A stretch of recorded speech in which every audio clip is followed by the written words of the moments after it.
Hello, everybody. Welcome to the Roach Wiggle, March 2nd, 2023. Go ahead and say hello to the people who've been patiently waiting in the chat room. We have Mr. Zen Monkey, who's been here since 84 plus minutes ago. Jose Tennyson Jr., Ali Last. Congrats for making it this time. Bunklo Mimus, salutations. I don't think I've seen salutations there before. Chain, Anthony Green, and Braden. Hello, everybody. Happy March, everyone. It's ecosystem engineering. Hello, still Chain, by the way. Okay, so you switched things. Satchel, hello, good to see you too. Oh, we had numbers and the viewers went up and then it suddenly went down. So let's see what is up. I have, of course, to bide time until we get a good number of people in here for one of the primary topics for tonight, which is the auction and what we're going to do the same or different. I guess I can start talking about it now because it is kind of annoying me and I have to start making materials for it and I need to get them out basically yesterday. So the auction will be April 1st and 2nd, and probably 10 a.m. to 10 p.m. But I'm thinking we're going to do it different this time. You know, it is very cozy to have everything in the Facebook chat, but we of course had the issue with phantom bids and all kinds of stuff like that, and lag and whatnot, which wasn't the hugest issue because I was able to kind of work some of those things out with the people who, you know, we had the uncoordination between maybe my screen said somebody else got the bid and somebody else's screen said they didn't. So what I'm thinking we may do is Discord seems to have a pretty good and timely interface without lag. And I'm thinking I may make a Roach Crossing Discord server specifically for the auction and have a sort of general chat area, which I don't even know what that'd be for. I guess people can just sort of mess around and talk about stuff in there. So the auction would still be streamed, unless does Discord have a, but I the views in here, chemistry isn't just a good idea, it's science. Discord doesn't have it does have a streaming feature, but the thing about it is, I mean, I guess I'm not going to put if I do it on YouTube, I get subscribers, which we obviously want. But if I do it on Discord, it's more, everything's all in one place. I could be streaming in real time my face and no, I don't think you can do. Can you do video streaming on Discord? Voice and video. Yeah, apparently. Huh. So I don't know. What I'm getting everybody's ideas. Just listen to. Yes, you can stream on Discord. Hello, magnificent animals. So yeah, I'm wondering, and I have to make this decision relatively soon because in 1 month's time, in 4 weeks, it's going to be the auction, and I need to promote it and get materials out there and all that other stuff. So I guess my question here is, I can make like a poll or something and sort of get that out here. You rather a crossing auction on YouTube with Discord bidding chat server, or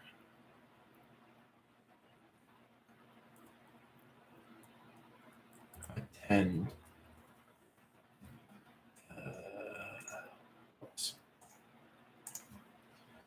Straw pull up here, or attend with the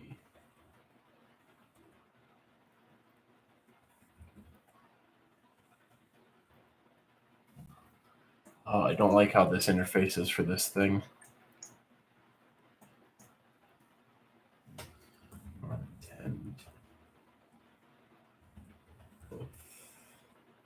This is a horrible interface on the straw poll thing. 10 vote. The auction and bidding on this.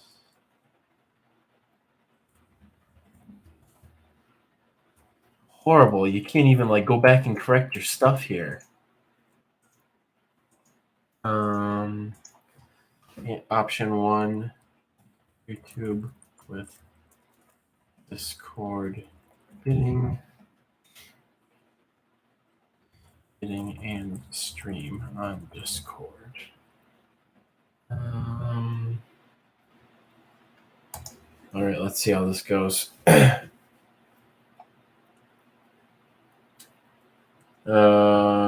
the poll. All right, I'm going to link the poll here, everybody. Hello, Martin. Good to see you. Not really talking about anything particularly buggy at the moment, just trying to figure out the logistics for the auction. Please select your preference for the auction format. The above poll. Okay, so we'll see what happens with this. Wow, you guys really got on that already. Jeez. Oh, this is actually kind of cool watching it update in real time. That's actually really cool. Quite a fan of that. So I'll just leave that up there. Can I pin this? Pin message. Pin message. Yeah, so we'll see. It's just a message pinned is blocking all the people who are writing stuff beneath it right now. I want this auction to be bloody dogfight. This is Alan 50-50. Let's go. Hello, Jojo Macro. Yeah, it's we're at 50-50 at the moment. We'll see if anything pushes it either which way. I like being able to have my face in here. That's nice. It's nice having the video up on YouTube. What is not nice also, though, is the fact that after 12 hours, YouTube stops processing or saving the video. Jose says this will be my first auction, so it will be exciting. Perfectly balanced. Yeah, geez. So I guess the other question is, everybody here is fine with using Discord, and that's what sort of my concern with using the Discord was that, I guess as a millennial in my millennial privilege, kind of think that like not everybody who has or wants to use Discord. And like I could totally understand that. It's like, oh well, to go to this auction thing, then I have to have it's got to be on the YouTube, and I gotta have the Discord pulled up at the same time, and blah blah blah. And yeah, so I want to make this as obviously it's in my best interest for this to appeal to as many people as possible, because I stand to gain quite a bit from it being accessed by a bunch of people. But at the same time, I want this to be, for the people who are here, I want it to be a pleasant experience. Austin Harris has a question about shipping. Go ahead and ask it if you'd like to, Austin. Anytime I've had someone try to live stream on Discord, the quality and stability is always shite, says Anthony Green. Yes, it's another thing. I do have, I guess that I have a certain degree of quality control here. The other thing, though, is that if the stream cuts out, which it has just a handful of times in the last year and a half, then we're screwed, because then I have to end it and I have to start another one. I can't resume the stream. You can't do that on YouTube using the YouTube provided interface stuff. So, Alan, just remember the first guy to bring a gun to the knife fight. It's no longer a knife fight, says Zen Monkey. The messaging has always been smooth. Yes, that's what I'm hoping for with this, is that the messaging, we won't have any mix-ups with final bids and whatnot, because if I say, going once, going twice, and then type sold in Discord, it's like, that's it. It's absolute. There's not going to be lag because the interface is optimized specifically for text inputs. And so we won't have any questionable things. So that'll be the final say. So Austin says, if I use expression on my order and is I don't think yours was held for pickup, Austin. So something else has probably caused a delay. USPS had a really good streak about maybe like 2 months ago, where all their express packages were arriving on time, priority mails were arriving on time, and then within the last 2 weeks, they've sort of started dropping the ball again. So there's kind of out of both of our hands, but your order is still covered under my live arrival guarantee policies. So just let me know when it does arrive, and we can go from there. I would imagine with our warm weather, everything's going to be fine. I've shipped more boxes priority mail this winter than in any other previous winter in the last like 14 or 15 years that I've been shipping bugs. And of that was been like 10 or so professionally. But this has been, not only has it been a mild winter, but I've grown more confident with my packaging. So Martin will also participate using a local agent called Invertebrate Dude. Magnificent Animal says, my packages have been awful the past 2 weeks. Yeah, I don't know what it is, but I mean, it was up until 2 weeks ago. I was like, wow, FedEx really sucks. USPS is like the future. Whatever is going on with this, I like it. And then 2 weeks ago, I think when I had an express box to Florida that ended up being shipped on like a Tuesday or Wednesday, and it didn't arrive until the following Tuesday or something. It was like, come on, like the priority mail box would have made it there faster than this at this point. So, yeah, it is what it is. So unfortunately. But again, covered under my live arrival guarantee, so you don't have to worry about that. All right, let's check in on our poll here and see what's being said. We are at 6-5 in favor of YouTube with Discord bidding. And the other, should I bump this? Can I bump this? I can copy and paste it a couple of times. I don't know how I'm going to do this. Anyways. Oh, it's pinned at the top, so somebody... Okay, that's pinned. Can I pin this one? I can only pin one message. Okay, can I edit message? No, okay. So anyways, yeah, there's a pinned at the top of this chat. There's a straw poll for figuring out the format for the auction. Please vote if you haven't already. We're kind of like even. I was hoping for a majority vote, that the one way would be better than the other, but apparently not. I guess if I will come right out and say I've already created a Discord for this, and I just figured I'll just delete it if we decide not to go that route.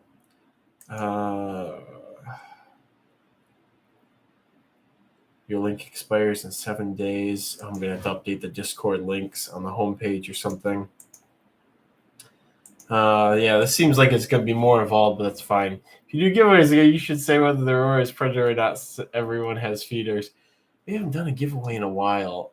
I think I was looking. Are we coming up? I think we're coming up on like...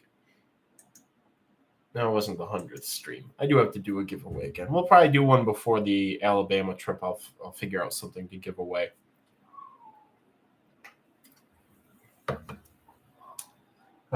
So anyways, yeah.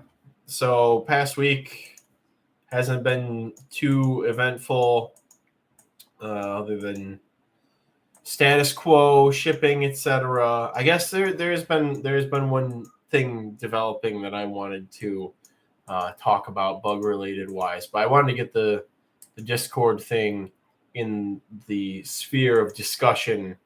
So 7 votes for YouTube with Discord bidding. I really felt like that was kind of the way that it was going to lean towards. So I guess if this majority keeps creeping up, if it keeps gaining here, we'll cement that in, and maybe I'll even, by the end of the stream, I'll get a Discord link up here, and I'm going to have to figure out how to moderate and all that stuff. How do I give myself God powers in Discord? I'm going to have to figure that out. Server settings. I'm not a Zoomer. I don't know how to do all this stuff. I want to use roles to group your server members and assign permissions. How do I give myself God powers? Members. How do I make myself all powerful? I guess something in roles, maybe. Permissions. I don't have the brain power to do this right now. I can't imagine anybody would try to usurp the auction. I can't imagine anybody would try to usurp the auction server somehow. I suppose it could happen. You know, the person to talk to this about. Okay, you should already have God powers if you made the server good. I was gonna say the person I should talk to this about would probably be Kai, because he already runs Bugtown or whatever. So, all right, let's check this. All right, still at 7-5 votes. That's fine. It's really seeming like the more that I stutter over this, that doing the YouTube with Discord bidding is probably going to be the way to go. So I'll just give it a little bit and see if any more votes flood into there, and probably make the call halfway through this live stream or whatever. And then tonight I will be working on making the promotional materials. And yeah, and then it'll just be a month of hyping things up. I mean, like, I have a list of things I wanted to talk about here.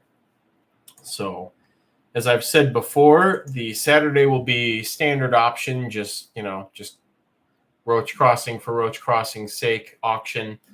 Sunday will be the special Get Victor a Child Bride auction.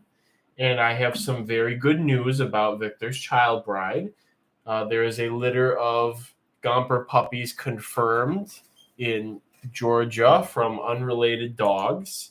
And so I'm at the forefront of getting Victor a female from that litter. And so the Sunday auction will be basically a fundraiser. I mean, it's not going to be any functionally different from the auction on Saturday. It's just going to say this is the Victor's Child Bride Day. And so up until the goal of however much it's going to be to go and get the dog is going to be, that's going to be the thing for Sunday. It's just like, that's why I'm doing the Sunday is for that situation. Otherwise, it was just going to be a day. As you all remember me saying last time, I was like, oh, I'll just do a day and all this. And the spring's going to be smaller than the fall. And I still hope for this spring auction to be smaller than the fall one because, oh, man, it was great fun. But 3 days of sitting just, man, really got to me. But I'll do it again this fall. We'll be doing it again this fall, come hell or high water. Come move or not move, it's going to happen. So we can all look forward to a big Bugapalooza event in the fall, but this will be the mini Bugapalooza for the spring. I will actually have just gotten back from Alabama. We will be back on the 28th of March. And the auction is, what's that? Because the next day is Wednesday. It's going to be 3 days later because the auction's April 1st and 2nd. And so it's going to be a wild ride at the mid to the end of March, doing a trip, and then followed by that. That's okay. I'm a dangerous person. I live for the thrill. So I see we haven't gotten any more updates on the straw poll. That is fine. We can move on to the next discussion point of things that I wanted to talk about, which is with the everything thawing out here. It was in the 50s a couple of days ago. With everything thawing out, I've been able to go out and do some collecting. Yay, collecting already. And although obviously the spring and summer fauna have not come out in full force, everything that's overwintering is wherever it's overwintering, and I got to go out and recollect some springtail cultures, and I've been moving springtails around and setting up new cultures and whatnot. And so I feel very confident with the growing number of springtails that I have culturing. I jumped the gun and put some on the website a couple of years ago when I was using smaller culture cups. And as everyone who's been in this live stream has known, if you remember when I had the dehumidification chamber up there, that was a whole fiasco. And so now the main thing has actually been not just trying to propagate different species, but keeping the Entomobrio unostrigata out of other cultures, because they get in and they will just take them over. And so that's been my big battle this winter, is keeping cultures as pure as possible. I don't really care about like the little CF lepidostris, the small silvers, whatever their idea eventually ends up being. I will probably always label them as CF lepidostris because they show up in some bins, and there's not really any way that I can guarantee that these small silver springtails I'm seeing that seem to come from multiple places, multiple sources of other tanks or leaf litter or whatever, are all the same species. So I'll probably always put CF lepidostris, but I don't really care if those get in. They don't really outcompete other things. Usually they get suppressed. People don't really mind when they pop up in their cultures of other stuff. But the unostrigata definitely can push some other things out. And I've had it happen a few times, probably because it's dry. As a matter of fact, Willosia buscae, which was abundant in all my tanks for years, now is pretty rare in the house. Again, they would just disappear over the summer when it got too humid, and then they'd reappear in the winter. And I rather liked having them. And now it's very difficult for me to find any enclosures that have just a straight culture of Willosia in them. As a matter of fact, I went through today, and I think my Paranophyta lyrata were the only one that had just Willosia buscae that didn't have Cicabria or Entomobria unostrigata in them. And so I went in there and I slurped up a couple, and I threw them into a culture cup and put them into some rather sterile growing spaces, which are there's the top rack there. You can see the fruit fly cultures at the back of it, but that corner has been particularly good as a buffer zone. It's a good place to keep them away from the unostrigata, which are all through here. As a matter of fact, when I woke up maybe a couple of weeks ago, it didn't wake me up while I was sitting there, and because of my contacts, and I'm pretty much blind because I'm so nearsighted, I could only see things that are a couple, maybe like within a foot from my face. But I woke up and I was like laying in bed, getting ready to wake up, and I saw Entomobria unostrigata crawling across my comforter. And there's no tanks or anything in my bedroom. The closest room with anything containing those in it is here. So they're out the door around the corner and through another door and about, I don't know, 25 feet away from here, 25, 30 feet away. This springtail got to on its own somehow. And so that's been the challenge with stuff that's been over here and whatnot. But with that stuff up there and with this other high shelf here, I've been doing pretty well at keeping them out. Could they escape a coffee container? They seem to be able to kind of scale up that stuff. TJ told me they were Unostrigata and had them identified by somebody, by an authority, I think. But I'm going to receive some Atrokincta this week, and they're supposedly sexually dimorphic. And I remember looking at these Unostrigata and being like, huh, I feel like there's two different colors here, and it could be ones that just molted and ones that hadn't. But I was like, wondering if maybe with TJ's Unostrigata, if they were actually Atrokincta mixed in, and now that's mostly what I have. So wherever this entity is, it's very dry tolerant, and it's moving around in a lot of containers. Not that I necessarily mind it in all the roach cultures. They've only caused issues in one roach container, where they were probably a major factor in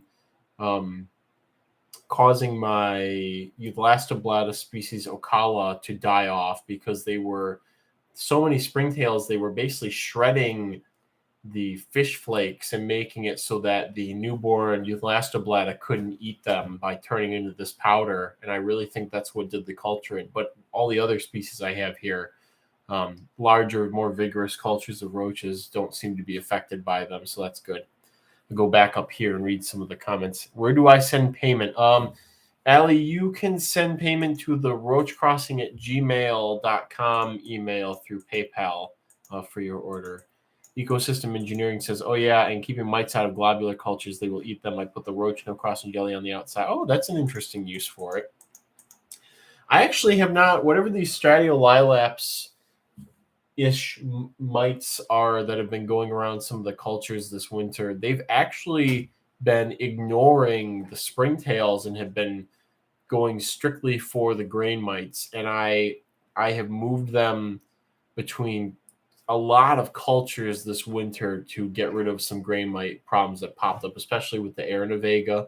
I think on stream maybe last year I was talking about how I think I almost lost a culture of Aranavega to grain mites.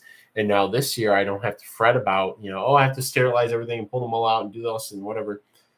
I just put these mites in there, and they clean them up within about a week, and it's really awesome. They don't seem to harm the springtails. They don't really seem to harm anything other than mites, which is great. The only mites that I've actually seen eat springtails were bedelids. They were eating Cecabria. And bedelids seemed to like, the ones that I had in my culture seemed to like moist, cool conditions. It's not really conditions that I have in any of my cultures anymore of things. And so I haven't seen bedelids in quite a while. Actually, I think Will dropped off a culture of something a couple of weeks ago that has some bedelids in it. And I'm debating whether or not I want to actually culture them separately. I don't really worry about them getting in and causing issues with anything because of how I've seen them before, not really doing anything of note. Tennyson asks, can Parker-Blad adults climb through the holes in critter keepers? Yes, a good number of them can. Maybe not Lada or Pennsylvanica adults, but a good number of the smaller ones can. Alan answered that with yes, Tennyson. Dynamo Terra says, hello. Good to see you. I just love seeing all the regulars, and I like seeing people who slowly turn into regulars too. Actually, some eggs, if you're there, I think I saw you last week. I haven't seen you this week. I just, again, the shout outs to the people who have been here kind of since the first one, which I remember him being there. Ecosystem Engineering says, I don't have Unostrigata, but I have Homidia sauteri. Get in every single culture that I actively put up defenses. Homidia sauteri. There's a Hamidia that it's probably that species. I just collected some of those from the front yard yesterday and set them up. There was also what might be a Sierra or something else, a very stripy species that seems to become more common into the actual spring. I found a couple of them, but they were all immature. I'll go back out and hunt for some more when they're presumably mature. Did I put something on the stove? No, I didn't. I put a lot of stuff to sterilize on the stove today. I have like a big soup pot thing that I do sterilizing of outdoor soil and wood and mulch of, and I caught a whiff of what smelled like burning, but I'm pretty sure it's just from earlier today. But anyways, yes, the Hamidia, they were very prolific for me before, and I had a good culture of them going, and then I lost them, and they were not this summer that we just had, but the summer before that was about average, or it was of good moisture, and they were everywhere. I couldn't find any other springtails. It was all Hamidia. And then this last summer was very dry, and I could tell going into this fall because a lot of the more dry tolerant springtails have become more abundant, like Orchicella cincta and Orchicella villosa are pretty abundant this year from the dryness.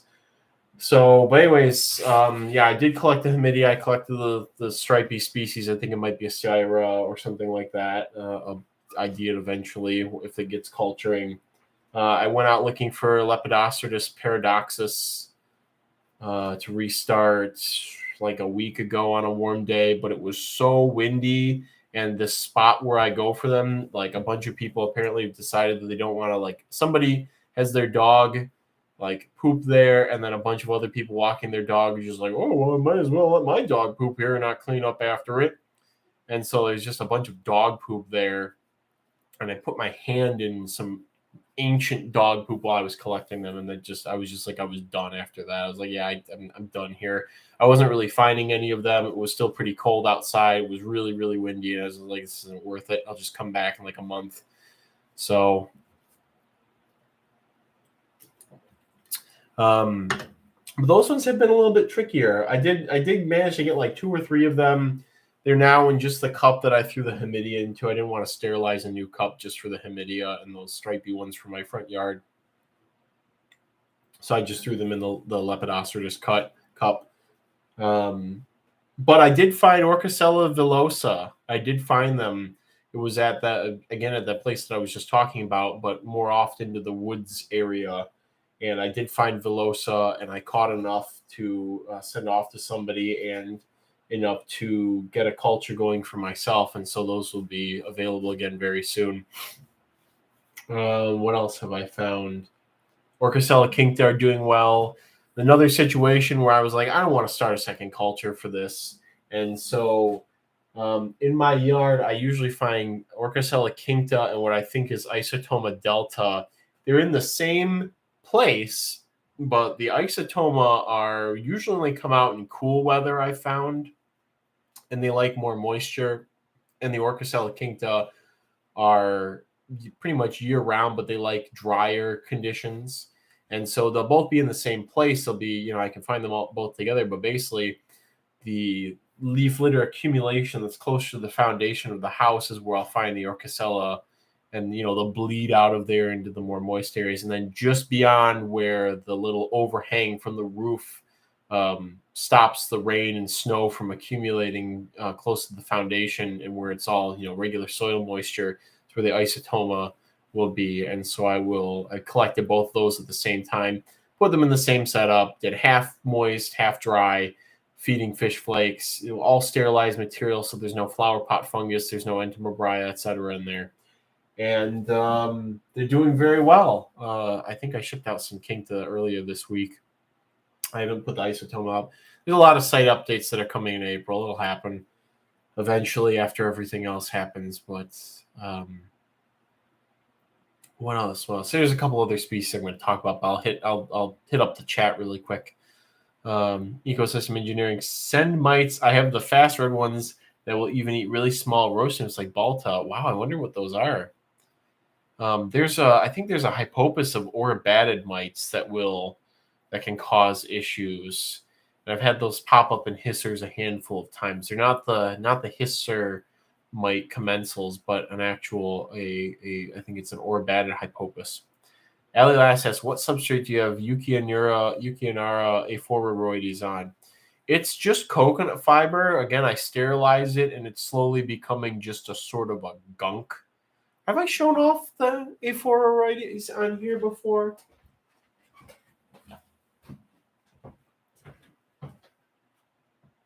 I still have the cup labeled as species orange. I'm probably going to restart the culture soon.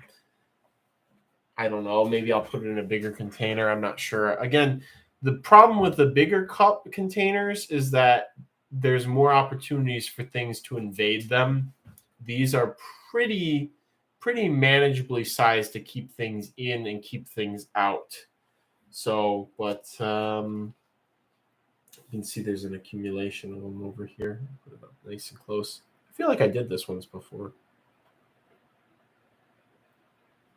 Try and get that focus on them, boys.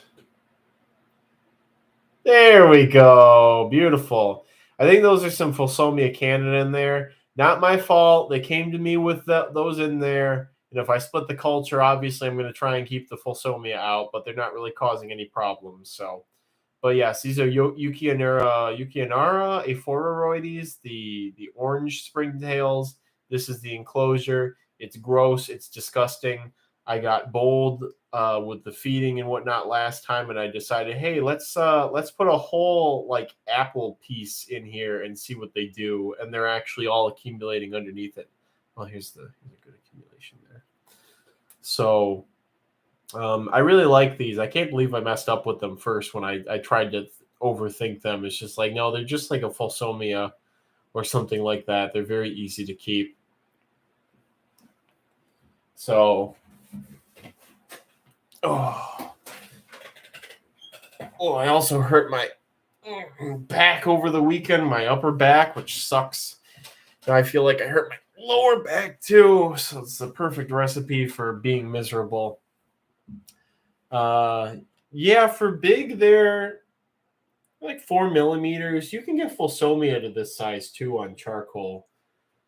But oh man, I cannot speak enough about how much I despise everybody trying to slap springtails on charcoal and clay. I just despise that ideology so much. And it's probably why people haven't had good luck with like Orcacella and stuff like that. I'm sure there are a good number of springtails that work well in those types of setups, but I think the vast majority don't.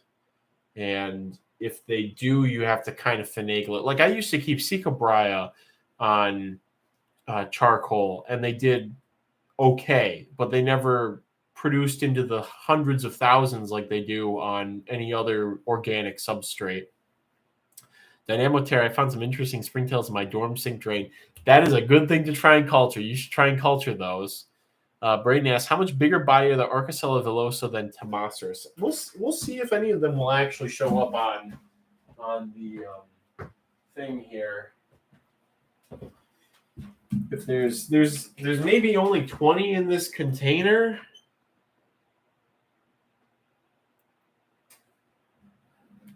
Let's see if this will focus on it.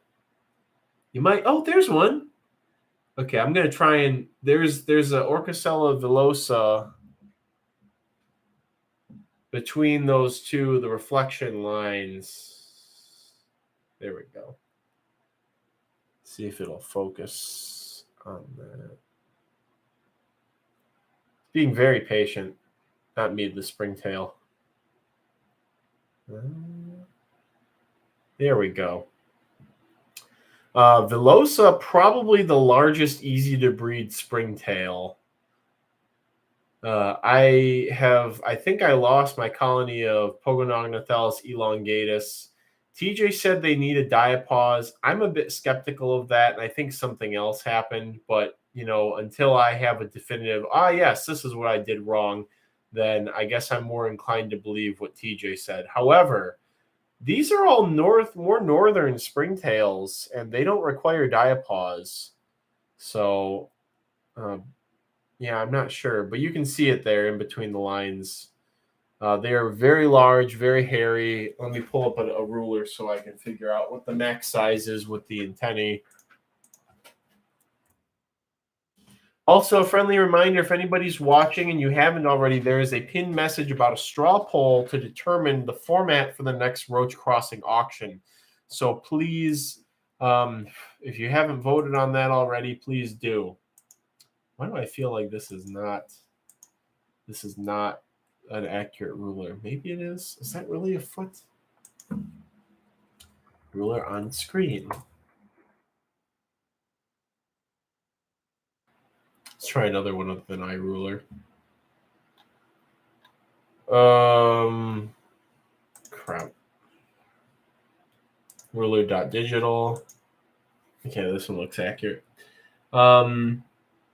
Yeah, you can see them about over a centimeter.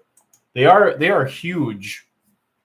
The first time that I saw Orchicella villosa, I was looking for bugs with Dr. Jonathan Lolito outside the Brighton, Michigan Emerald Ash Borer Research Facility. We were just flipping like trash and pots and boards and stuff just outside the building.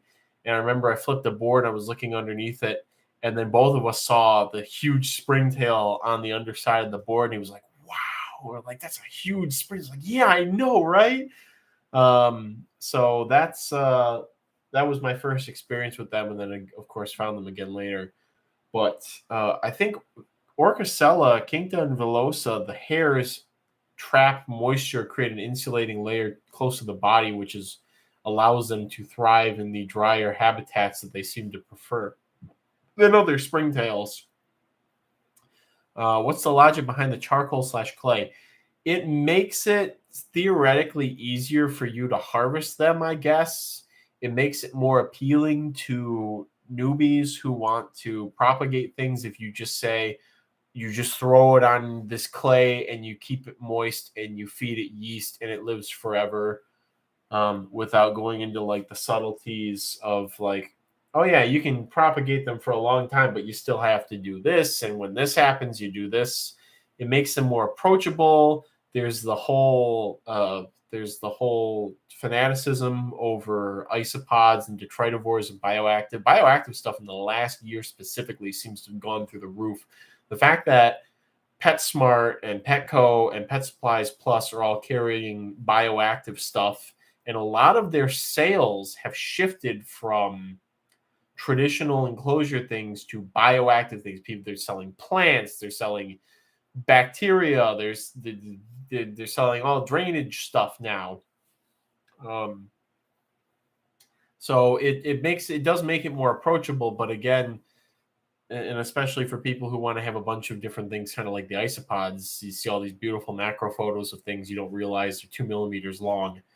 But with springtails, yeah, kind of riding on the coattails of that. But it's you can't just slap them all on clay and expect them to thrive. There must be a population of springtails living in our neighborhood drainage because I find them in my sink too. Why not use soil-like substrates? I know that's why I said what I promote, but that's just how it is. And here's the flip side, though, is not all springtails do well on soil-like substrates. As I mentioned, you can probably raise a fair number of species on charcoal. You may not get good production out of them. The only one I've gotten good production out of on charcoal is Fulsomia, and that's just because it's Fulsomia. But I'm also currently propagating what I think is Podura aquatica, which is a springtail that I found under eelgrass, Vallisneria, and hornwort, and Eurasian milfoil, whatever, on the shores of Lake Erie, which is about the size of those Euchaeonura, but dark blue. And I think I was down to like 5 or 6 of them, and I said, I'm just going to throw them in the top of one of these fish tanks and see what happens. And then when I finally did thorough fish tank maintenance and I was moving around the plants and stuff, I realized that they had actually established a population. So now I have cultures of what I think are Podura aquatica living on the surface of some of my fish tanks. And they seem to eat mostly decaying vegetation. So that might be a good candidate for charcoal. But again, I put them on charcoal and it didn't seem to work well long term. They're probably sensitive to stagnation or to bacteria buildup or something like that, because where they were, it's piles of organic rotting material, but you've got the water splashing on it and going in and going out, and it's well ventilated, there's movement, there's all this other stuff. So hopefully those Orchicella villosa do well. I really wanted to try them as feeders. They did perfectly fine last time. The problem is when I would dry out a culture, or during the summertime when the humidity would go too high, and before I had worked out my sterilizing protocol for like the coconut fiber, the conditions in the cups would change and the colonies would crash. And then if I wanted to find more, I'm at the mercy of whether or not it's a good year to go out and collect that species. So again, this has been a good year for Orchicella because it was so dry over the summer. And as a dry loving species, they really excel. And so the Hemidia population really decreased, and the Orchicella, both species of Orchicella, seem to have increased. And I don't know why I don't find Villosa in my yard. I find pretty much everything else that I want around the yard and whatnot. But I don't know. I think maybe they might like more buckthorn infested areas, which I don't have in my yard. Or they might like slightly more moist than Kinkta do. I don't know. It's interesting. Ecosystem Engineering says, I think clay cultures for cave springtails mostly. I could see it really working well for globulars. I just found today a culture of globulars on some dwarf water lettuce that I bought. They're little black globulars. But I've yet to really get any to propagate consistently year-round or for long periods of time with confidence that I could offer them for sale. And so, some eggs, hi, as mentioned earlier. Zemmonkey says, only 37 subs more to make 500. Yeah, I'm thinking I'm going to do that Roach Crossing After Dark at 500 subs, or at least schedule it at 500 subs. So we'll see. That'll be a special late night, off the record, Kyle's personal life and all that other jazz, free-for-all session. So we'll see. Alex says, I sent the payment. Thank you. Might as well just run and confirm that really quickly. And I'll check the straw poll in a moment, too. Victor's doing a good job. I think he's barking at an airplane or something right now. But yeah, everybody, there'll be another puppy in the future. Another puppy to interrupt the live stream with their cuteness. All right, Allie, you're all set. Thank you. Back to this. Here we go. Haven't gotten any more votes on this, so I guess it's going to end up being on the.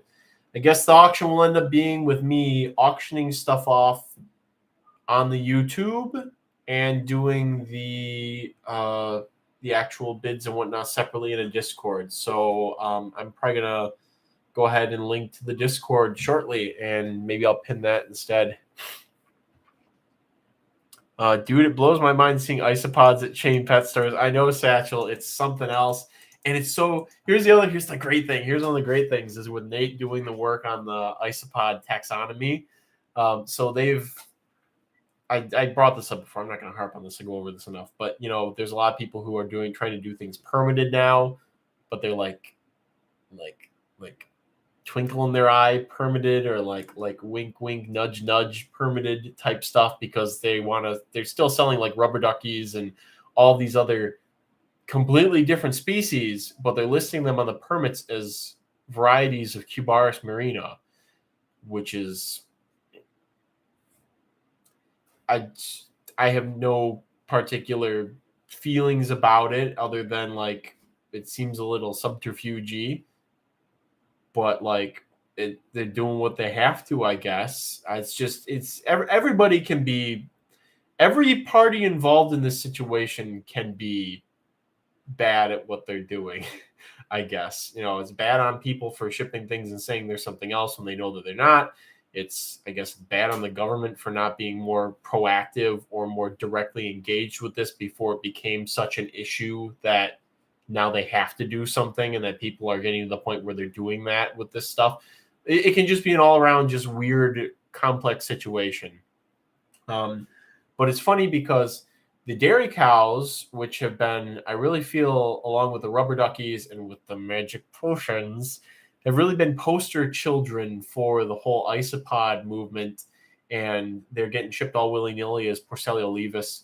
But talking with Nate, he thinks because they cannot, as we have clarified, they cannot breed with all of the U.S. derived or definitively Levis strains, we were pretty sure that there are different species, and he seems to have an idea on what that other species is. It might be something that's native to Japan or might have been introduced to Japan from Europe. But if that's the case, that means that you can now no longer ship Porcellio levis dairy cow.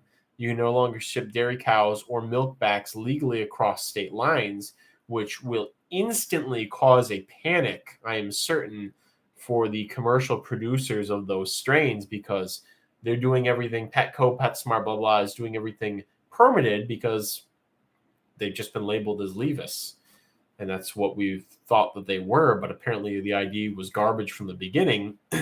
And so they're going to panic because they're going to have to pull those products from their shelves instantly when that information comes to light. We have a definitive answer to that question. So, and yeah, also, yeah, the cups of dubias and the Blaptica dubia may not actually be dubia. It may actually be Blaptica formosa, apparently. What are we going to do then? There's the histotaxonomy stuff that's coming out. Gromphorhina portentosa. Who knows what the relationships are going to end up being like for that. But yeah, Petco's calling them giant islander roaches or something like that. And they're probably hybrids too. So, the existential crisis of the local pestor at Cubaris Marina, because I feel like I had a part in their introduction to the hobby with you in Florida 2014. So Satchel. Yeah, we collected those. That was on Bahia Honda out of a log or something. I feel like I collected them again on Bahia Honda behind, or maybe I found more of them behind like a bathroom or something. Or leaf litter by the ranger station, maybe. Yeah. But anyways, yeah, I see that. And then people are calling, they're calling just Cubaris Marina, which the common name that I picked for them was Little C Roly-Poly, because we found them by the sea and they were little. They're calling the wild type Little C as if that is the cultivar name. No, it's like the common name is Little C Roly-Poly. There is no cultivar name for the wild type unless you want to go be specific and call them Bahia Honda, which I have mine labeled on the website on Roach Crossing is that. But yeah, it's just the commercialization is like they don't know what to do, I guess, because I guess whoever's in charge of it probably like looked around like, what are they calling these things? What's the commercial name? How do we make sure people who are looking for this thing buy the product that they're looking for so we can get that audience? And like, oh, they're called this. Okay, we'll put that on there. So it's a fuster cluck, as one may say. Eurasian milfoil is my screen name, says Anthony Green. That's great. Bunklo Mimus is looking forward to Roach Crossing after dark. Yeah, it's you may ask all of your questions and all those pressing things weighing on your mind from things that happened between the time frame of 2017 and approximately early 2019. So it'll be fun whenever it happens. Josh Suds, hello. Ice bus sellers, the only ones I've seen get permits. Seems like with millipedes, both the seller and buyer need the permit. Yeah, I think basically what it was for a very long period of time is the government had no idea that anybody in the United States would have any sort of commercial interest in any of the things that people ended up having a commercial interest in. They could have never imagined that people wanted to buy millipedes or isopods or springtails, basically dirt, things that lived in dirt.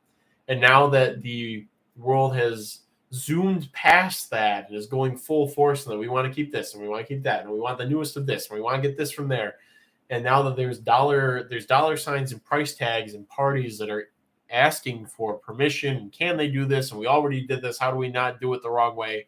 Now they're in a pickle because they have to step up and regulate or deregulate or whatever. And the cat's already out of the bag. The ice spot has already fallen out from under the bark that you pull off the tree. And so now they have to figure out what to do with the situation. Which, with some things, such as has happened with roaches, it's been so very long that they just deregulated a bunch of stuff. There was no risk to agriculture or whatnot. And it's probably the future for a lot of roaches. But Nate was telling me that there is evidence that yields in greenhouses can be decreased up to like 80% or something due to isopod damage or things like that, which does not make a very good case for a legislative body that is concerned with protecting. Again, protecting. They are doing an important job here, protecting the horticultural and agricultural aspects of the United States. And so he had thrown out that he was perhaps suggesting that many isopods would be straight up banned from interstate transport, and I gave my 2 cents on that situation. But it is definitely an interesting situation. Ecosystem engineering says the Arhopalidae should do fine for you if you get 5 cultured them now while adding some to vivariums. What is that?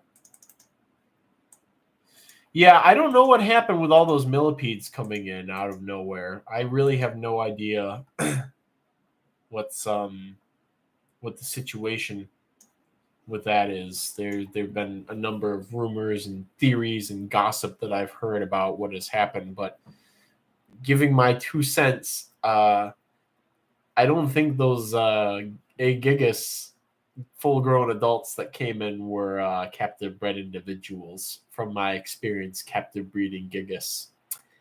Gonna press X to doubt on that one, everybody. So, what about people who are on mobile devices for the auction? That's a good question, Allie. I know Discord has a mobile app. Oh, that's a complicated situation. Well, here's the thing. What I did last time was when I would post auction things, I would physically post a description of the item in the YouTube chat, as a lot of you know, with the quantity, the starting bid, whatever. And I will do the same with that in the Discord as well. I mean, yeah, I was thinking, I could just pull up the voice on Discord and leave the stream up on YouTube, but then they'd be desynced, and I don't like that idea. So at least, even if you cannot see my beautiful face and hear my wonderful voice, the actual meat and potatoes of the bidding stuff will pop up on the Discord. And so you can use that. You can look at that. And I think YouTube will allow you to have a windowed thing pulled up. So you have Discord as the main thing and then windowed YouTube in addition to that. So as far as we know, all Cubaris Marina, the hobbies are from stock collect. Now, in 2017 or 2018, somebody on Facebook posted pictures of Murina that they collected in Florida, and we're like, is this Cubaris Marina?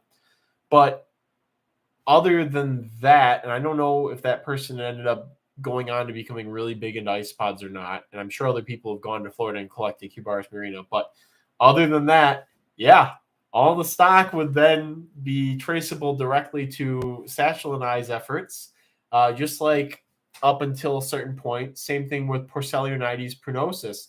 Those came from a compost bin at U of M Dearborn. And I remember because I had just gotten off my day at the internship at U of M Dearborn, and I was like, there's some cool isopods I caught in that compost before. Should I go get some? And I was sweaty. I was hot. I was like mosquito bitten up. And I was like, I'm just going to go home. And then I decided I'll just go grab I'll go grab 20 of them or something from the compost. I'll just go and grab them while I'm here.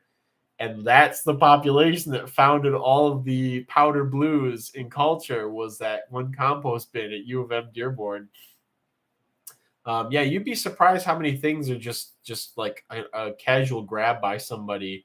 Lipter and David Eye isn't the best example because it's not like they're everywhere now, but it's they were started from one female. And we have hundreds in culture now or whatever. What's another really egregious one?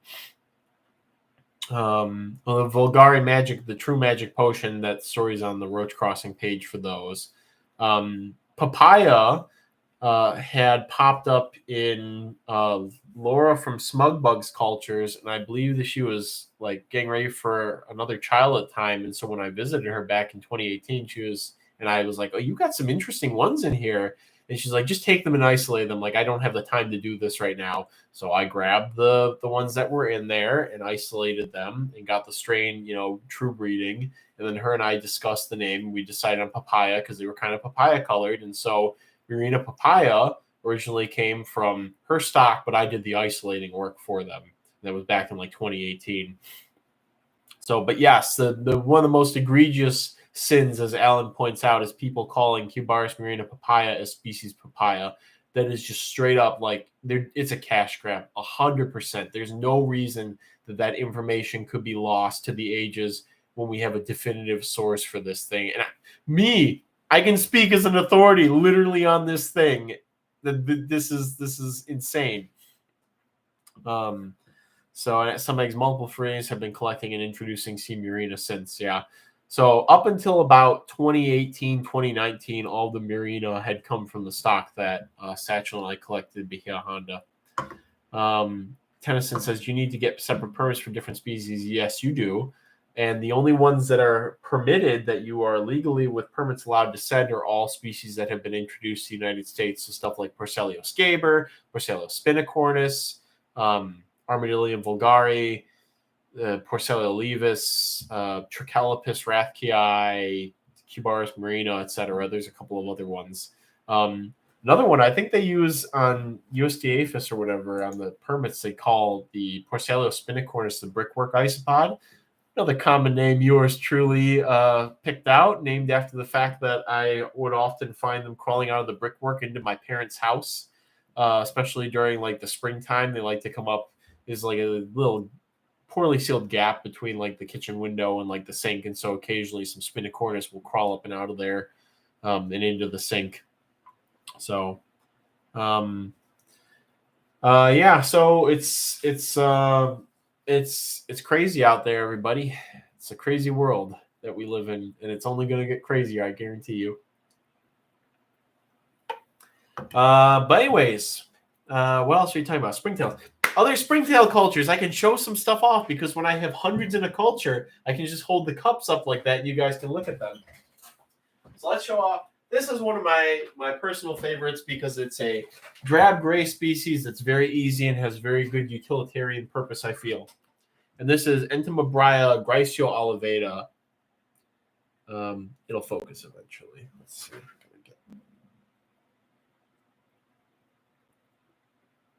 Gotta find out where they're all hanging out.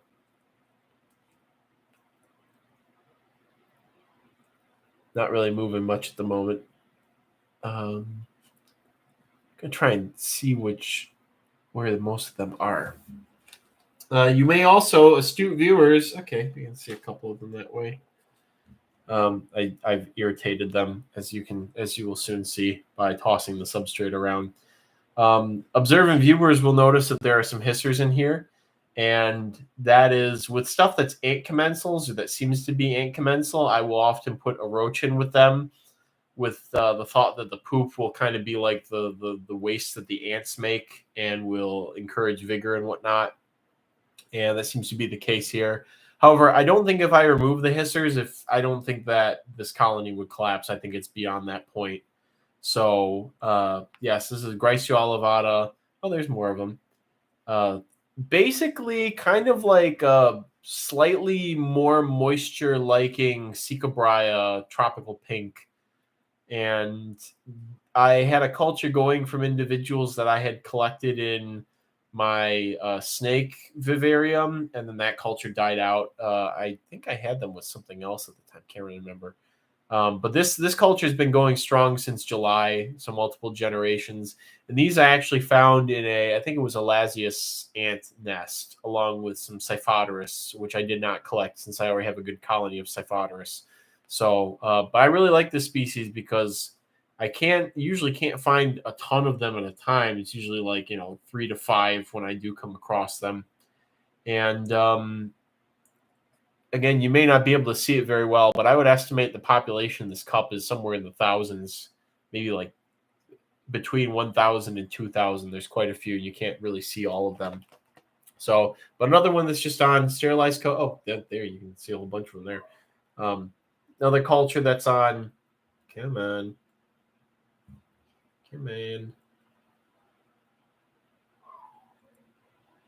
Back it up a little bit. Yeah. Another culture that's on sterilized coconut fiber and coconut croutons. You can see the moisture level. It's got a cloth lid, etc. Yeah, so that's Entomobria graciolivata. And I really like it because it's not very common.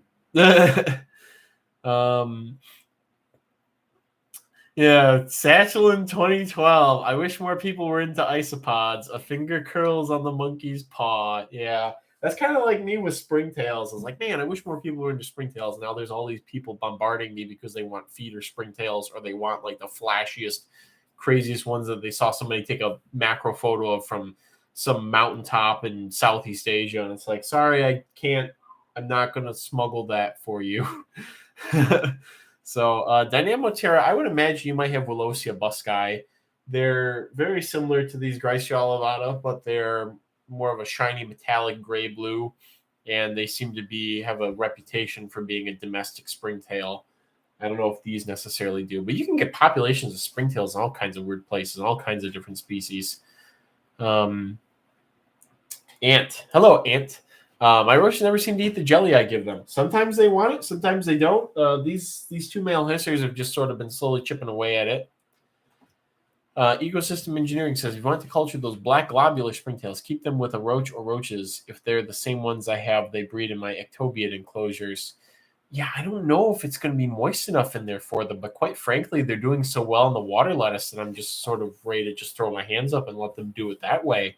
And if I, when I get a bug up my butt, no pun intended, I can pull a couple and try various crazy ways of breeding them and maybe luck out and find a good setup that's not too involved. Allie says, any tips on good homemade roach substrate? Honestly, outdoor compost or humus works really well. Just make sure it's sterilized unless you want stone centipedes getting into everything. But my mixture's been coconut fiber, and I've really been cutting down the ingredients for some things to the point where it's mostly a layer of coconut fiber for a lot of things, and then cocoa croutons or mulch over that. And a handful of roaches I've learned or relearned that they would prefer or need leaves in their diet, and then I just sort of added it correspondingly. Josh Suds, we need more people into beetles. Beetles, I was going to talk about beetles next. That was another thing on my little pull-up list of stuff to talk about. Josh Suds says, we need more people into beetles. I'm going to link the Discord. Link the Discord here. And I'm going to pin that. Let me check the poll one more time. It's still 7-5, so I'm going to unpin this, and I'm going to say, sure to join the Roach Crossing. What did I name this place? Bugapalooza Auction Discord. Maybe I'll rename it to Bugapalooza Auction. I'll just call it Discord, whatever. I like being verbose sometimes. Roach Crossing, Bugapalooza Auction Discord server. Crap. I meant to. Oh, I can do a poll? I can do polls through this? I didn't know that I could do polls here. I can get rid of this dumb straw poll and make one right on the stream. So here's a Discord link. And now I wait. Oh, my Lord. They're pouring in. Wow, a lot of you guys have Discord. Wonderful. Fantastic. I feel like I've opened Pandora's box. I will not be responding in there for now. I will probably post the ad in there when I finish it, probably later tonight. I appreciate everybody just beaming on over there. That is crazy. It's honestly crazy how it's insane how you can network. I'm having a little brain spasm here. I'm gonna have to turn off notifications of this right now, and I'll do only @ mentions for the moment. But anyways, It's crazy how with I can link this line of words and numbers here, and within what to me felt like less than a second, this other compartment was just completely. This other compartment of my cybersphere was just completely saturated with people. Is tech? What's the quote? The one person in the one of the Pokemon games is an NPC. This is like, isn't technology is amazing or something like that. So, anyways, yes, the general chat. Feel free to share to your friends, family, your deities, whatever you feel. I will put things up on the Roach Crossing page. Hopefully the accompanying documents and whatnot will be uploaded to the homepage and various other places by the end of the night. And my lord, look at all the people. Yeah, go ahead, guys. Have a good time there. I will say up front, my engagement is probably going to be minimal until the auction, but I appreciate all the just inhabiting it. It's wonderful. What I was going to say with beetles, let me go ahead and see if anybody else said anything. Beetles like the most popular group of insects to keep. Exact Wilderness says, "Hey Kyle, a bit late grinding on Batman Arkham Knight. Better late than never." Kyle, what order of insects do you think we have the most representatives of alive in captivity in the U.S.? I think roaches. I think roaches may take the crown for that. Beetles might be next, but only because of some huge brain people like TJ with large numbers of darkling beetles of varying sizes. But really, I feel roaches can probably claim that honor. If you said group of invertebrates, I think you're looking at, as far as Alan and I define breeding as continued captive culture for multiple generations, you're probably also factoring tarantulas into that. Not so much on the true spiders, honestly, but tarantulas for sure. Obviously, isopods too. But as far as insects, I think roaches get to claim that honor, I feel. Which is nice. It's something I don't think I could have said that a number of years ago, but I think I can say it pretty definitively now. So what was I going to talk about? I think the screen freeze there for a second for anybody else. I feel like I was stuck in a weird face. Let's see. I was going to talk about beetles, but I just have on this note, I just said beetles. I think I was going to show off another springtail first, actually. We're going to go with that. We're going to go with another springtail.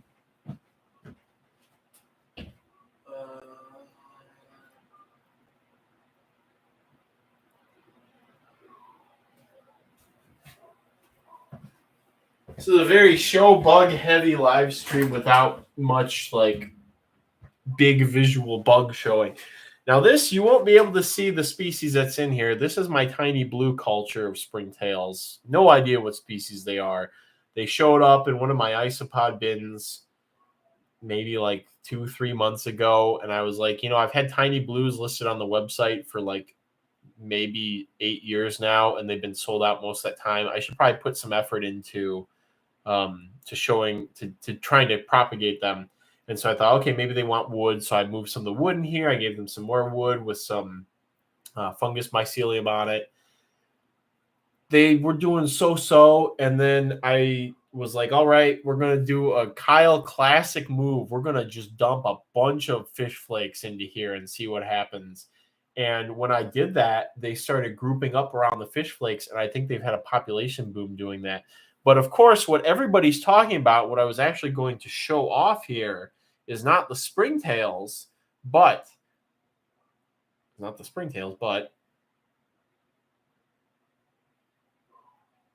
you like to focus, camera, sometime soon? It's up front and center. I know you can do this. How about right there? I will not have to look at my fingernails so much. Come on. Closer. Yeah, okay, that's better. Yeah, there we go. Yeah, this is a slime mold, and I'm pretty sure it's the dog vomit slime mold. And I might actually culture this. It has popped up in a couple of my containers. It seems like it's pretty easy to propagate, and it doesn't seem to be harming the springtails. I have seen a video of a slime mold like consuming a springtail, but it was a globular that was kind of acting dumb, so maybe it wasn't intended to live anyways. But yeah, this is it's pretty nifty. It's got all the pros and cons of a slime mold. Zay Frank just did a video a couple of weeks ago on slime molds, and like it was that video that kind of made me think, yeah, maybe I want to propagate this by itself. Actually, that'd be kind of nifty. So yeah, it's cool. I like it. It's obviously quite beautiful in this stage of its life cycle.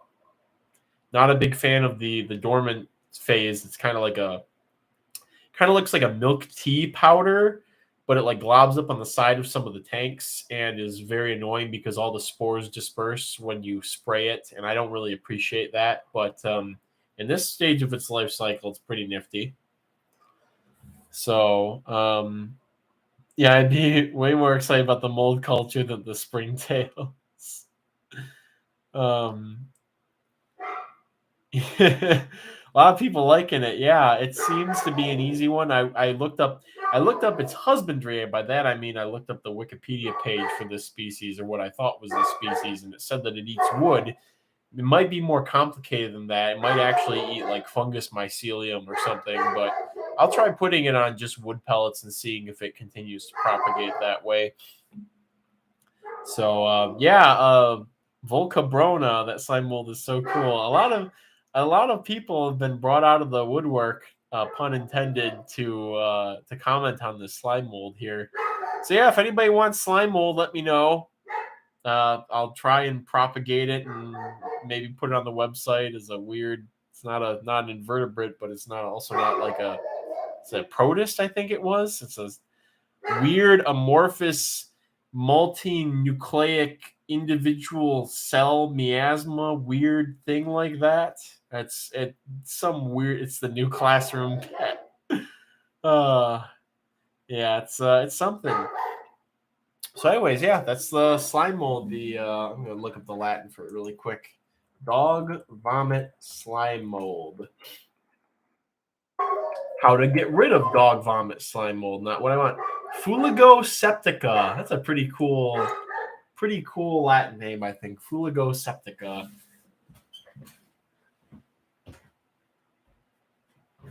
So, but I did bring two cultures over here. Protista, yeah, whatever that's supposed to mean. It's life. It is a non-plant, non-fungus life form. There we go.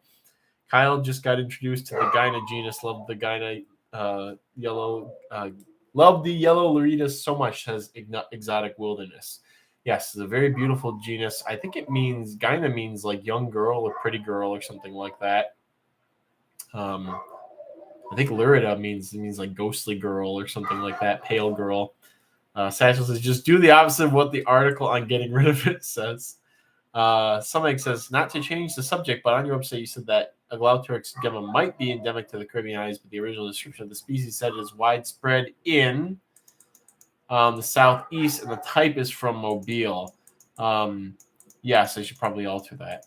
But we also, some of these roaches may have also changed their ranges relatively recently, like the fact that Pseudomops septentrionalis apparently is a Central or South American native roach and has spread of its own accord, supposedly, from that range into the southeastern United States, was what I had read last about it, which was surprising to me because when I got into roaches, the general feel was that it was native. It was presumably native to the United States when apparently it's not.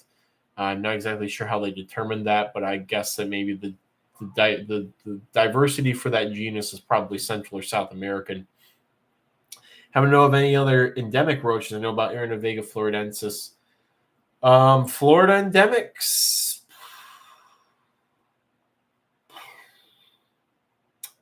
Hemiblabra tenebricosa might actually be. That's a subject that's up for debate. It's supposedly found in some other islands, but we apparently know very little about the actual distribution of Hemiblabra species, and apparently about what species are what as well.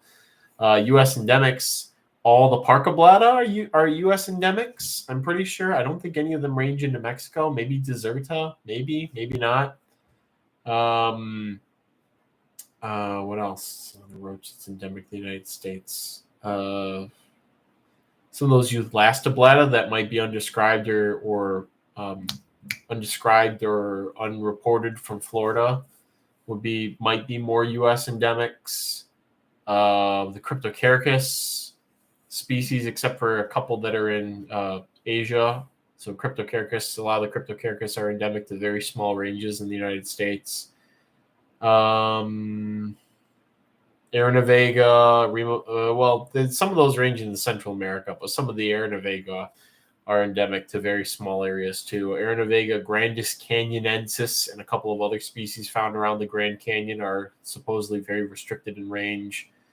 We don't have much for blaberids. Mostly what was once called Ectobiidae and some blatids.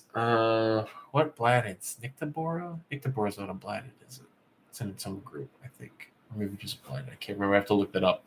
Latibotella, thank you. Latibotella renai might be a Florida endemic, actually. Or maybe it's found in some of the... I would be surprised if it wasn't found in some of the Caribbean islands, too. But Latibotella renai and leucophrons is probably a southwestern endemic, maybe into Mexico, too. Spazzy pet unidentified gyna says ecosystem engineering. I feel like there's some other roaches I'm forgetting about. Unfortunate. I will have to dwell more on it. Actually, I think if you add up the numbers, there might be more introduced species in the continental United States than there are native ones. Oh, Eurycois floridana. How could I forget about that? Eurycois floridana is definitely a United States endemic species from Texas all the way down into the lower Keys. Probably extinct on the lower Keys now that I think about it. So I'm going to go ahead and show this other culture and talk about some implications here too. Probably not able to probably see some on this side. All right, we gotta get this. Shove this in the face. Oh, of course, now it focuses. See if you guys, maybe they'll move, maybe they won't. This is my Cyphoderus similis culture. It's a white ant springtails. And this has been going for 2-3 years now. And I just changed them from their old culture cup, which is pretty much identical to this. And I changed them because flower pot fungus mycelium were kind of coming and going, and I thought that might be affecting the springtails. But now all the material in this culture cup was sterilized. I nuked it in the microwave for 5 minutes. And flower pot fungus, I'll see a mushroom a couple times during the summer, but not much. So spore, I would not think is a good, and this has not happened in any of my other springtail cultures. So what I think happened was, maybe this is a better side to view some of them at. Would you guys like to move a little bit? You can see a little bit of movement. What I think happened was that the springtails were feeding on it, and then either on the mycelium or on the spore or something. They were feeding on some component of the flower pot fungus.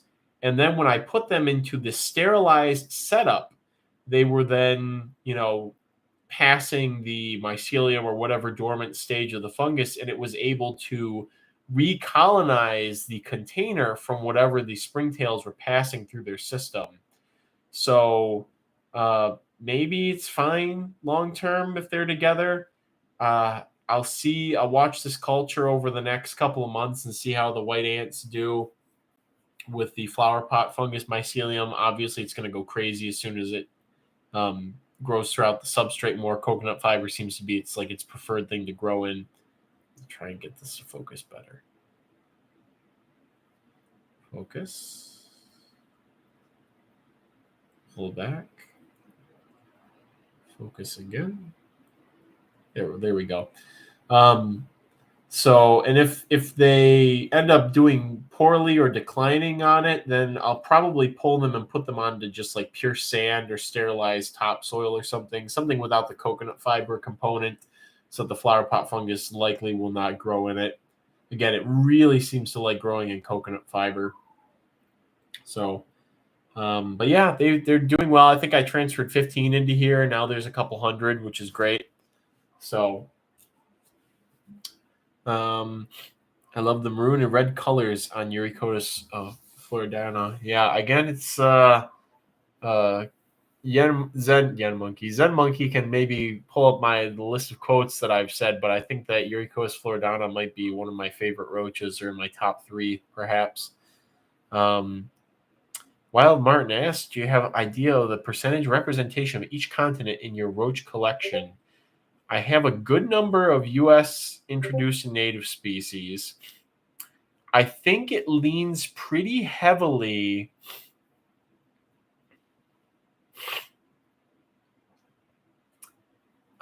Asia's pretty well represented. Not terribly well. South America.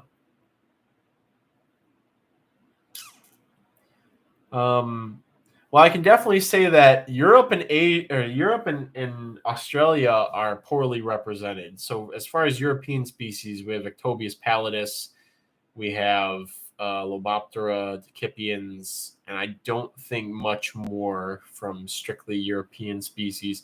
And from strictly Australian species, or if you extend the virtue of the label of Australia to New Zealand and a couple of surrounding places sparingly, then we have like Paratemnopteryx couloniana, we have Drimaplaneta semivita, and we have Macropenesia rhinoceros. And that's about it from like Australia semi-proper.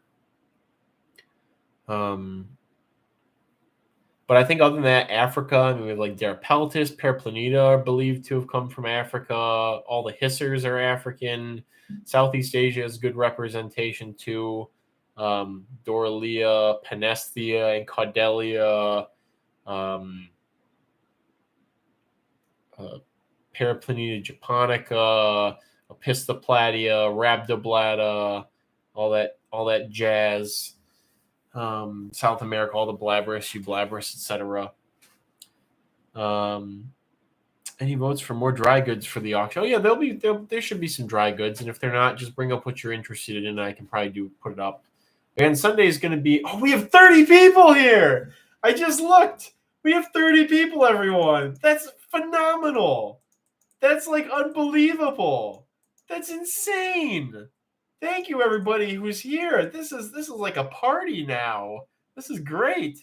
And while I'm just showing you guys containers of dirt and fungus and slime molds, and everybody just loves it. It's great. I'm going to try and catch up on some of the stuff in the chat here. Where do you get the cocoa croutons? What's the price like? I get them off of, I think there's a website called like Grow Zone or Grow Center or something, and it's usually like $30-ish per bag plus shipping. It's very affordable. And I usually get it from there because pet store quality stuff is just can be wild quality. You can get some that have so much fiber pieces in it that there's barely any chunks, and that's awful, I found, for raising a lot of things. So I like to get it from the online because I know the quality is good. Tennyson asks, what inverts can you permanently raise in those deli cups? Have 50 coming in soon. You can raise a lot of things in these, and it's why, I tell people with my roach husbandry and all this other stuff, like, get this size enclosure and do this and do that. But if you are willing to micromanage and you have a good amount of wisdom on what a species of something wants, you can make a smaller setup like this work for a lot of things.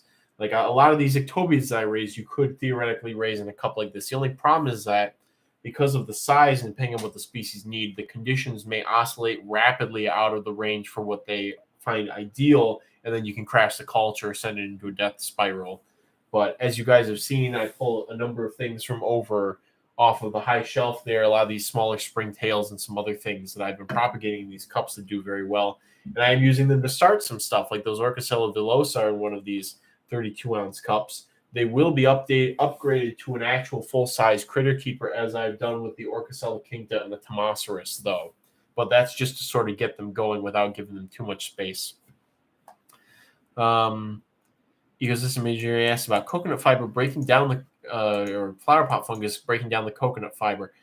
I talked with a mycologist about this a little bit, and she suggested that it may alter the pH of the substrate, which would make sense because I've noticed a lot of springtails tend to decline when the flower pot fungus comes in and starts to colonize the coconut fiber.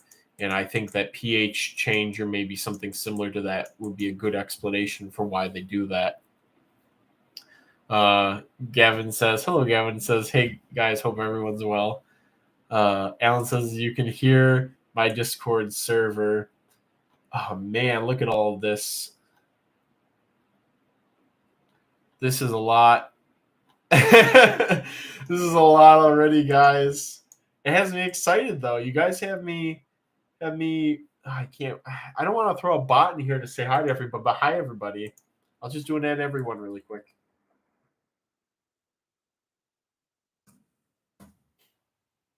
This has me really excited because with a good turnout to the auction, really encourages me to find a lot of odd things that I may otherwise not collect when I go to Alabama and to make them available.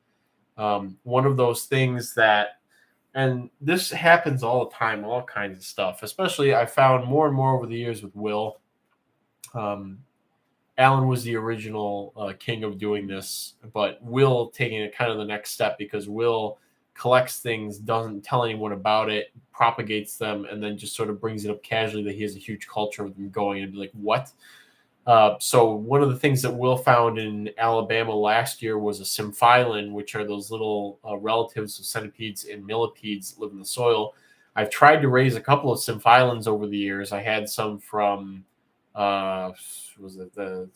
somewhere in southeastern Florida, Madison Hammock Park or whatever, smaller on the order of maybe like 6 to 8 millimeters. And I had tried to propagate them, get them going, and I failed. I was feeding them like mycelium and a bunch of other random stuff and fish flakes and dog food, and they didn't really seem to take off. And then Will comes over, I think it was a couple of weekends ago, and he drops off a bunch of cultures of stuff, and I'm like, what's this? He's like, those are some filings you wanted. I was like, what? He's like, you got those breeding? And he shows me this 32-ounce cup with like just up to here of coconut fiber, most of it dried out, and the bottom layer is moist, and it's just crawling with these beautiful over a centimeter symphylans. And I was like, what are you feeding? He's just like, oh, just like fish flakes or whatever. And it's just like, what? How did you do this? You know, he kept a Psychota culture going when mine got infested with Ford flies, and it might have Psychota in it, but it's nice to have a pure culture cup, and they're doing great. So Will's just got the snack with all this oddball stuff that he grabbed that I didn't think of grabbing or something like that. Now you guys can hear the Discord. We're gonna have to quiet it down for a bit here. I don't want to turn off notifications. No, I'll turn off notifications to the other ones. I'm going to just do that for now. New server for whatever. There we go. But anyways, yeah, so when I'm out, I'll probably collect some more things and be more open to the fact that we have a very diverse array of interests here for people, such as some people who may want cultures of symphylans. Or Zoraptorans, which I have Zoraptor cultures, but I'm just saying, there's all kinds of weird little things that we can stumble across that you don't know somebody wants until they tell you they want it. You're like, oh, I saw like 50 of those, and it's super easy to find or whatever. Volker Brona asks, have you had any experience with paratropies? Now Rocaina. I collected a few, but never got them to breed. Lost my last female in January. No, I've never worked with that genus or the new genus it's in. The closest I'm working with is Nyctibora from Arizona, and I think I got those. When did Ben send those? Maybe like September, October. And the adult females, he sent 2 adult females, the only ones that had been recorded from the United States ever. We didn't even know they were in the United States until Ben found them. and I'm still waiting on the ooths to hatch. Supposedly they can take upwards of 6 months or more, and I'm just riding it out. We're just gonna wait and hopefully get a hatch and get a colony of them going, because the adult females have been easy to take care of. So yeah, probably involves a lot of patience. Anything in that group of roaches. Josh Paul, welcome. What do you think is the best non-climbing feeder roach? Depends on what you're feeding. I'm quite fond of Blabberus, Eublaberus, Blaptica, and Paraplaneta, air quotes, Shelfordella. Again, apparently that didn't get finalized, the paper, but I still have them labeled as Paraplaneta on the website, because they're probably going to be changed to that anyways, or they will be changed to that because of the genetic evidence, the morphological evidence. Anyways, so anything in there, good generalized feeders. For climbing feeders, I've been using pallid roaches quite a bit, especially for mantids and for jumping spiders. I am eyeing some other climbing small roaches because I have need for those, and I'm having some good results with some stuff that I've been feeding roaches to that I didn't know would eat roaches so reliably. So Jose Nunez asks about finding was it Parachurnes nidificator. Will and Alan, I believe, both culture that species. I'm not sure if Will has any available. I know he just told me he's getting a couple more species ready to make available that he's been breeding for several generations, and I can't remember if that's one of them. But yes, so contact that and try and get in touch with Alan or with Will from Will's Bug Room and see. Oh boy, I'm way behind on the chat. You guys are just tearing it up tonight. Fingernails look well trimmed. Yes, the anxiety will do that to you. Rhizocnotus nebulosus, more beetle talk. Monkey says Wisman mealworms work better in small deli cups than larger containers. I've been having really good success with my mealworm cultures on just chicken feed, and then I've been giving them a jelly cup, and it seems to scratch the itch of their moisture requirements without. Sometimes I would get fruit fly problems if I put just a raw apple slice or something on there. And I'm all about that, as little work as possible. And it's nice to not have to remove pieces or do anything like that. They just clear out the sugary stuff in the cup. And yes, Chain, I do have a culture of those symphylans now from Alabama. Could web spinners do well in 32-ounce cups? I actually have a culture in a 32-ounce cup that I need to check on to see if it's working. I might actually make them available as 32-ounce cup cultures in the near future. God, I need to collect Zeraptrons to start a culture with Locali. We can do it when I come visit, Alan. The perfect time when you have somebody else who wants to do that. You could be more wrong. You just can't be beat. Land snails versus aquatic snails. Proturans, hopefully. Man, I think I found Proturans a handful. No, I found Proturans actually. Now I think about it, but again, failed to breed them. Maybe something I'd like to give a go again. Diplurans. We were finding some of the forcept diplurans in Alabama last year. That is actually something I think I will go after more reliably this year. They were at Hurricane Creek, and I think I'm going to look for them more hardcore this year. Magnificent Animals comments that the Paraplaneta venom form is so cool. Yes, I do like them. I like the forms of Paraplaneta that I'm working on right now as well. Hopefully I can get them established, the other Americana varieties. We may be able to find the big forceps tail proturan. Oh, that's a proturan? I thought it was a dipluran.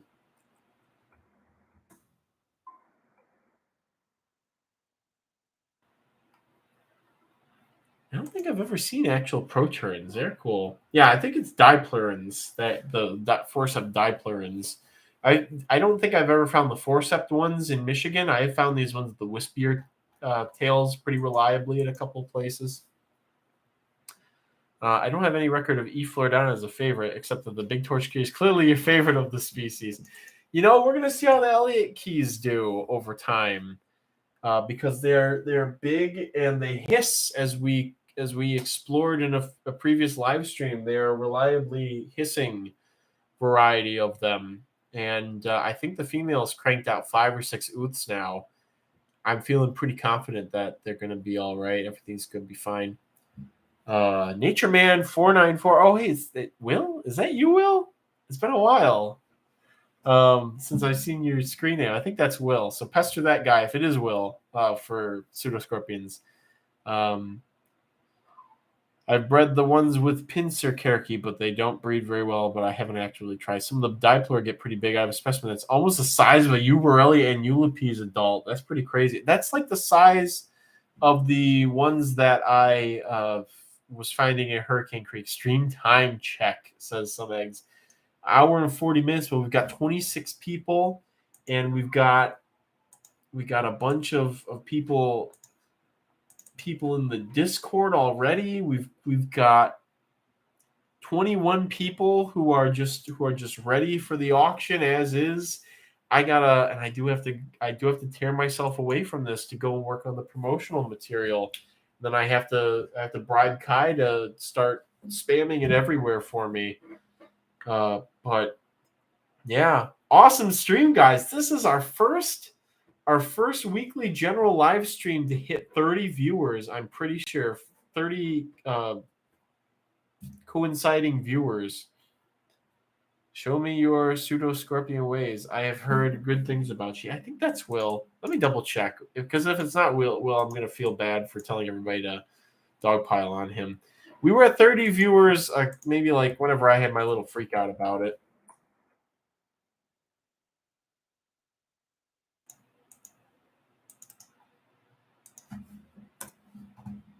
Yeah, that's Will. Nature Man 494. There you go. Yeah, so you can dogpile on Will about pseudoscorpions all you want. I just realized a bunch of stuff comes up when I look up Nature Man 494 on Google. Or sorry, Bing. I'm using Bing at the moment. I still haven't cleared my whatever on Firefox to get back on there. Just casually talks to him. He's a public figure. He's Will's bug room. The backlog by trying to get under control. I remember those days. The backlog of emails happens. I've been hunting for Will. He's more reclusive than Loxoscales. Oh man, do I want to keep? I might meaningly keep some desert recluses again. Try and keep them communally, as I've been doing with several types of spiders, with fair results, I will say. The variety of spiders I've been trying to keep communally, it's been going pretty. You want reclusa? Yeah, Satch, I might pick some up when I come down there. And you know what? You're 15 right now. That's right. You found a whole bunch of them. Yeah, I'll probably pick some up. And hey, it's something I can put up at the auction. So if anybody out there wants some brown recluses, they'll be at the auction. It's almost as if he's a married man with a full-time job. Yes, that is correct, Alan. So, however, some eggs brought to my attention that we are approaching the 2-hour mark. And it's been a lovely stream, but I would like to get to making the promotional materials for the auction. So unfortunately, I'm going to have to call things adieu. Next week, I'll have some cool bug to show. I have a couple of things that have matured that I'd like to show off, and so get some wheels turning on the hype train there. But yes, bye, everyone. We're watching Morning Place in Ori end of the month. All right, sounds good, Josh Paul. Thank you, everybody, for tuning in. This is a bit of a momentous occasion, hitting 30 people here at the same time at some point, and not an auction stream, just a weekly general. It's amazing. And Jose, I actually pulled the straw poll off of things because did I pin the Discord? I need to pin the Discord because I think we're going to end up doing the YouTube live stream and then also the Discord. That also provides us with the option to, if that doesn't work, I can just jump completely over to the Discord instead of saying, okay, we're going to do the Discord. It's strictly Discord, video, audio, etc., everything there. We can try it out this way. If it doesn't work, it'll be easier to jump ship over to just the Discord. So can it be the 24th already? Yeah, don't say that. I got 20. It's going to be 20, soon 19 days until I'm going to have to leave. And I got a bunch of stuff to do before then. And then I'm going to get back with all my acquisitions, have to set everything up properly and tend to it prior to the auction, and then jump right into the auction. But it'll be great. Everything's gonna be great. We're in a great spring. I am hoping that by, man, the aspirations just waxing poetic before the stream wraps up here. I'm hoping that by November 1st of this year, November 1st, 2023, that we will have +1 dog. I will have moved. I will have had the bug building constructed and everything moved into it. And I will have my sanity, because it'll be post-auction, post-second auction. So those are the aspirations. Hopefully we get that. Austin Harris, hey, I sent you an email about my package. I will get to that probably later tonight or in the morning about the package situation, Austin. Collect some cool Pilliones. I will certainly do just that, Tennyson. So, without any further fanfare, thank you, everybody, for attending this wonderful Roach Wiggle. I will see everybody next week. And until then and beyond, may your cultures ever be bountiful. Thank you for attending, everyone, and I'll see you all next week.